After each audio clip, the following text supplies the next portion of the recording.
Jadi kegiatan hari ini saya bekerjasama dengan Habib Ahmad, kita melaksanakan wisata bersama anak yatim piatu di Palembang. Adapun kita tujuannya adalah tentunya memberikan pembelajaran kepada anak-anak kita, anak yatim piatu, untuk apa? Yang pertama mengenal di kami di kepolisian, kemudian bisa ada interaksi antara anak dengan kepolisian.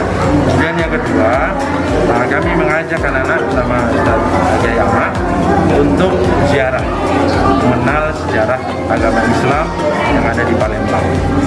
Ini kegiatan ini kita lakukan dalam rangka untuk memberikan tentunya hal-hal yang baru dalam rangka menjelang bulan puasa.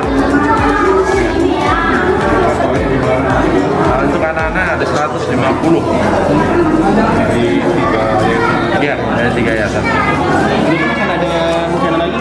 Ya, insya Allah nanti kita akan lagi dengan tetangga juga untuk kita membawa strategi anak yatim piatu untuk melaksanakan wisata agama.